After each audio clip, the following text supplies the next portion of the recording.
Everything you've been told about getting what you want is backwards. They tell you to chase, to hustle, to force doors open with bloody knuckles and sleepless nights.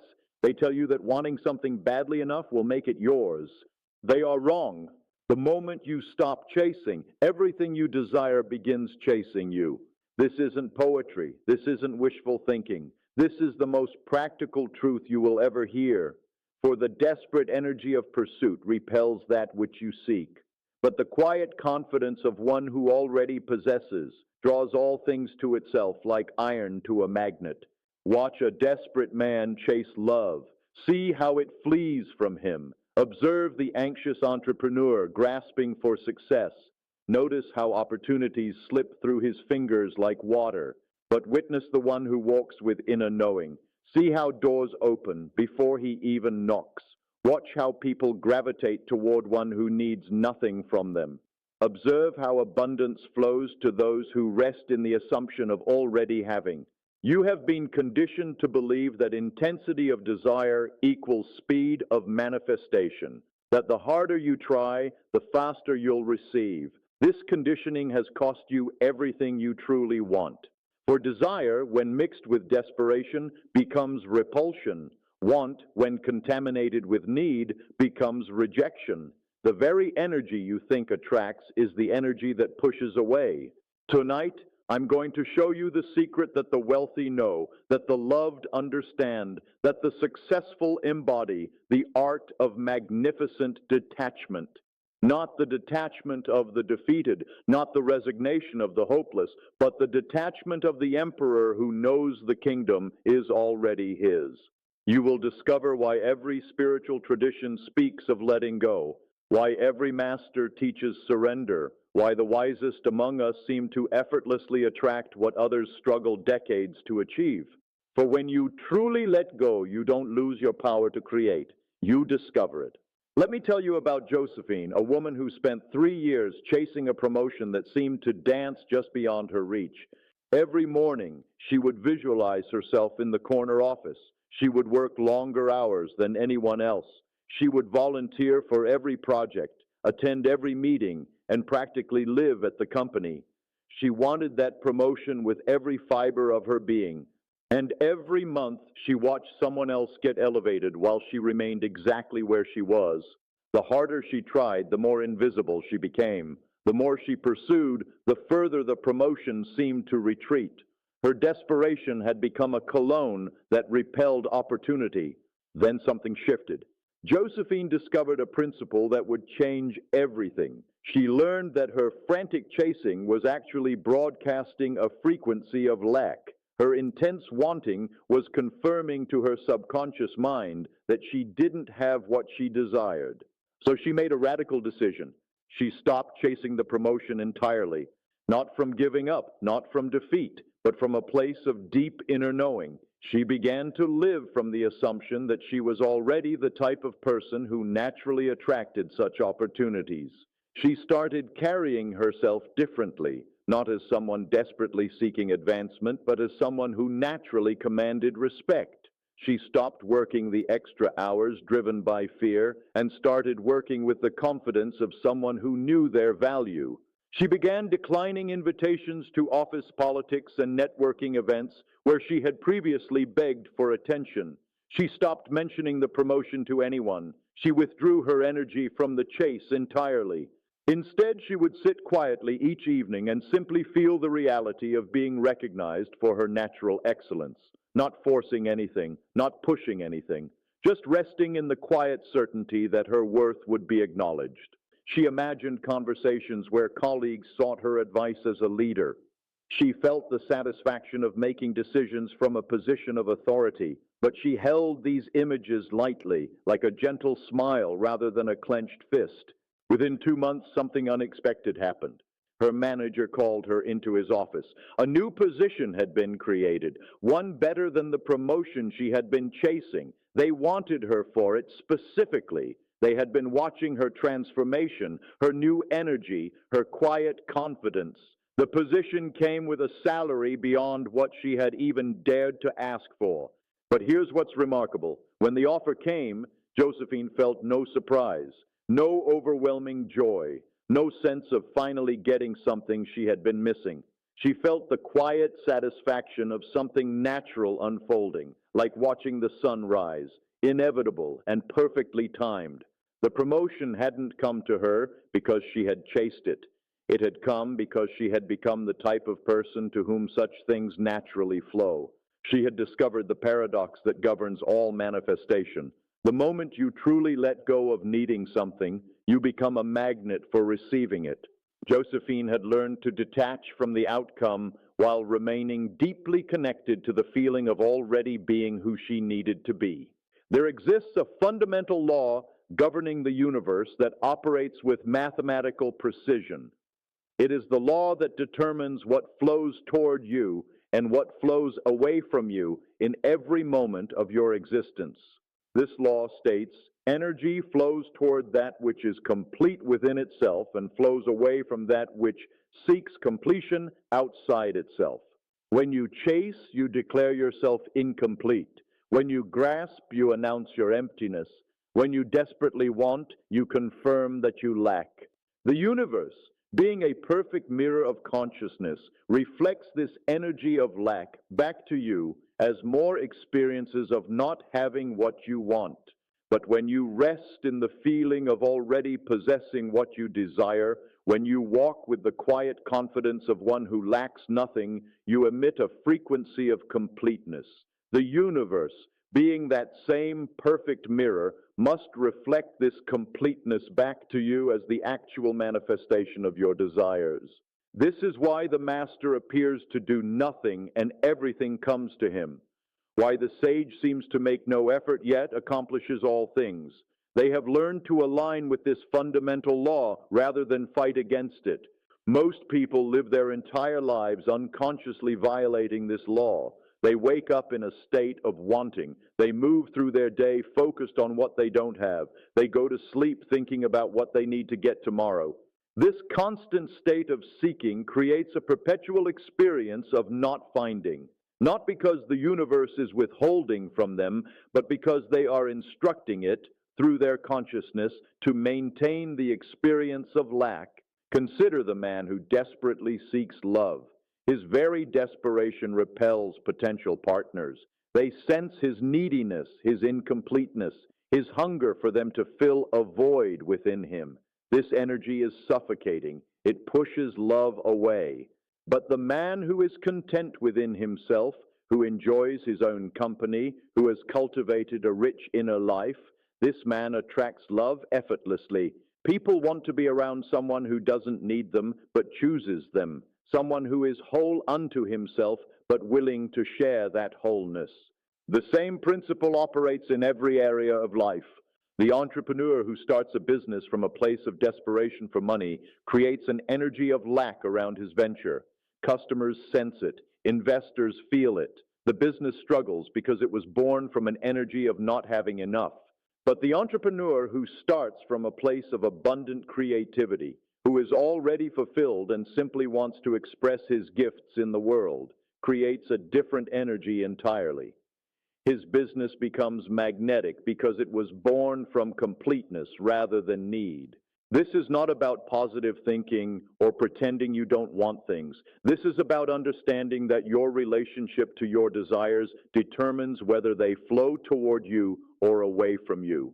When you want something from a place of lack, you push it away. When you want something from a place of fullness, you draw it near. The art is learning to desire without desperation, to prefer without pressure, to intend without intensity that repels. Imagine holding a beautiful bird in your hand. If you grasp it tightly from fear of losing it, you will crush it or cause it to struggle and escape. But if you hold it gently with relaxed confidence that it wants to stay, it will rest peacefully in your palm. Your desires are like that bird. Hold them too tightly and they struggle to escape. Hold them with gentle confidence and they rest peacefully in your reality. This is why the ancient teachings speak of surrender. Not surrender as defeat, but surrender as the supreme confidence that allows the universe to deliver what you've impressed upon it through your assumption. When you assume the feeling of your wish fulfilled and then release your grip on how and when it must appear, you create the perfect conditions for manifestation. You become like a tuning fork that vibrates at the frequency of what you desire, and the universe, obeying this law of resonance, begins to reorganize itself to match your frequency. But this process requires faith, not blind belief, but the deep knowing that your consciousness is the creative force of your experience, that what you assume to be true about yourself must be outpictured in your world. Most people fail at manifestation not because they don't know the techniques, but because they cannot sustain the feeling of already having while the old world still appears around them. They feel the lack when they open their bank account. They feel the loneliness when they come home to an empty house. They feel the limitation when they look at their current circumstances. But the one who has mastered detachment maintains the inner feeling regardless of outer appearances. They know that the outer world is always yesterday's consciousness made visible. Today's consciousness is creating tomorrow's world. This is why detachment is not indifference. It is the highest form of faith. It is the ability to feel fulfilled while the fulfillment is still invisible to the senses. Now we move from understanding to being, from knowledge to embodiment, from thinking about this truth to living it. Close your eyes and go within. Feel yourself settling into the center of your being. This is your throne room. This is where all creation begins. Bring to mind something you have been chasing, something you have been wanting with intensity, something that feels just out of reach. Notice how thinking about this desire feels in your body. Notice the slight tension, the forward-leaning energy, the sense of reaching for something outside yourself. This is the energy of pursuit. This is the frequency of lack. This is what has been pushing your desire away from you. Now I want you to imagine that what you desire is not out there somewhere waiting to be caught. Imagine instead that it is already within you, gestating in the infinite creative womb of your consciousness. Like a seed planted in fertile soil, your desire is already growing in the unseen realm of your imagination. It doesn't need your anxious tending. It doesn't need your desperate watering. It needs only your quiet confidence in its inevitable sprouting. Feel yourself relaxing back into this knowing.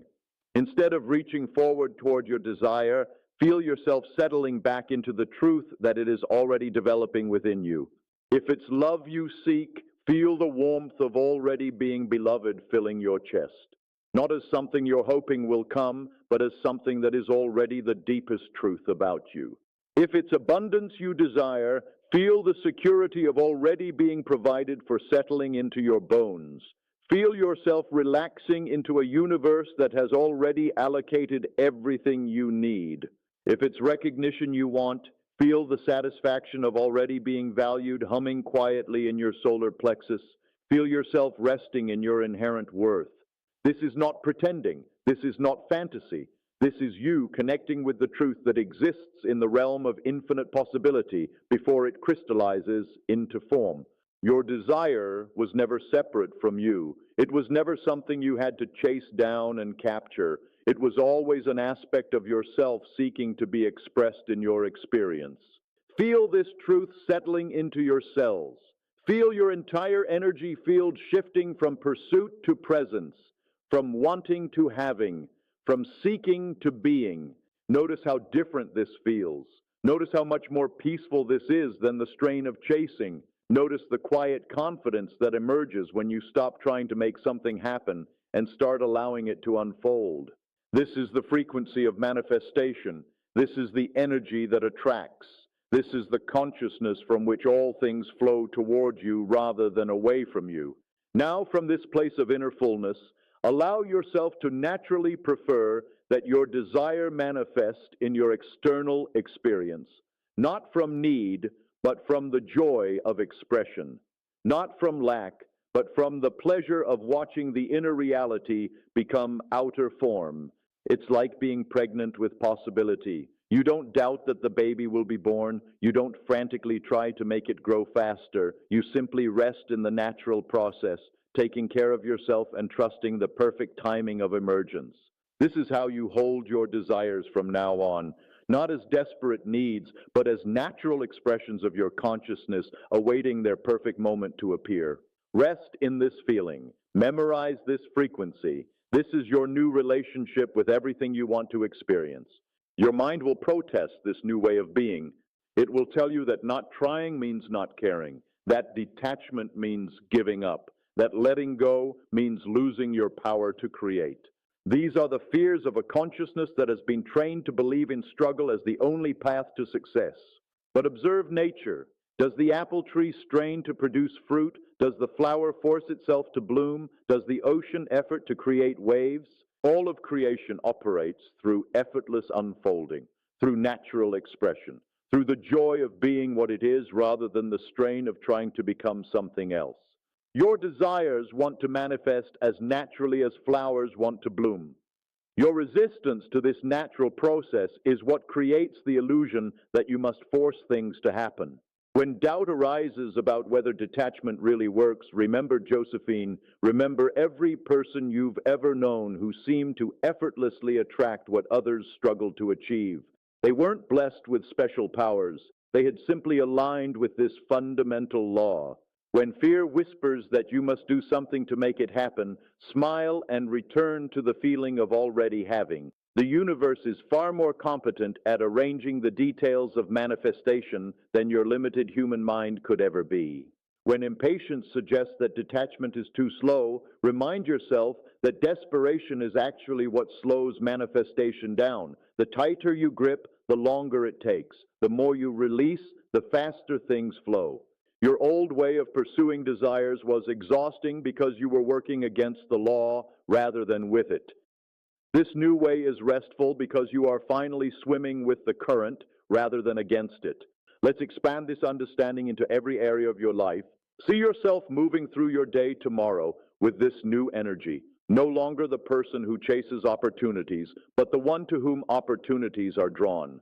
Watch yourself in conversations, no longer desperately trying to impress or convince, but simply being authentically yourself with quiet confidence.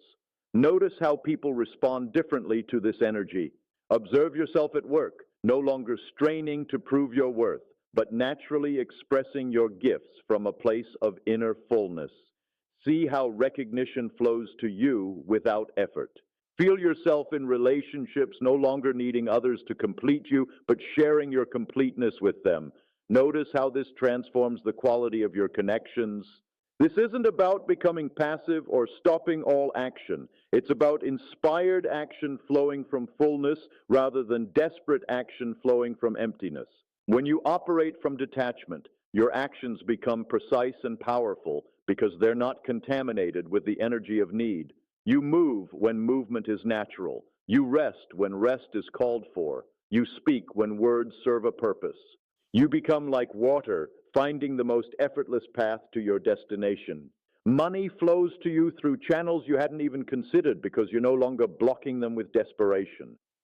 Love appears in forms more beautiful than what you had been chasing because you're no longer repelling it with neediness. Health improves because you're no longer fighting your body but trusting its wisdom. Creativity flourishes because you're no longer forcing inspiration but allowing it to flow through you. This is your natural state. This is how you were designed to live.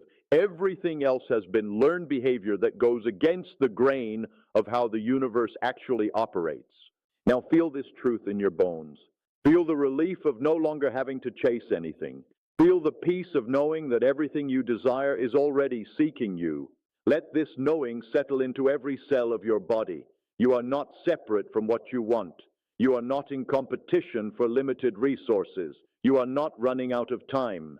You are the infinite creative consciousness expressing itself as an individual experience. What you desire to experience is consciousness seeking to know itself in a new way through you. Feel the joy of this recognition. Feel the freedom of releasing the exhausting game of pursuit. Feel the natural confidence that emerges when you remember your true nature. This feeling is your new home base. This is where you return whenever the old patterns of chasing begin to resurface. You don't need to maintain this feeling perfectly. You just need to remember it exists and return to it whenever you notice you've started grasping again. Each time you return to this feeling, you strengthen your ability to live from detachment. Each time you catch yourself chasing and choose to relax back into having, you deepen your mastery of this law. In the next 30 days, your entire experience of life will begin to shift. Not because you will be trying harder, but because you will be trying less. Not because you will be forcing more, but because you will be allowing more. You will notice opportunities appearing without effort, connections forming without strain, resources flowing without struggle. This is not magic. This is natural law operating in your life for the first time without interference from desperate human effort. The people around you will begin to comment on your energy. They will say you seem different, more peaceful, more confident, more magnetic. They won't understand what has changed because they are still trapped in the old paradigm of chasing. But you will know. You will know that you have aligned with the way the universe actually works. Remember, your desires are not separate from you. They are you seeking to express in new forms. Stop chasing them and start being them. When you truly embody what you wish to experience, the universe has no choice but to reflect that embodiment back to you as your lived reality. This is law. This is how consciousness operates. This is how creation works. The work is not finished. This was not entertainment, but initiation. One listening plants the seed. Repeated listening births the new you. Return to this teaching. Return until detachment becomes your natural state, until letting go becomes easier than holding on, until allowing becomes stronger than forcing. Your old self fades slowly. Your new self births through repetition. Will you return tomorrow? Will you persist until it is done? The universe is waiting for you to stop chasing so it can start delivering. Your desires are waiting for you to release them so they can come home to you. Everything you want wants you more than you want it. Let it come.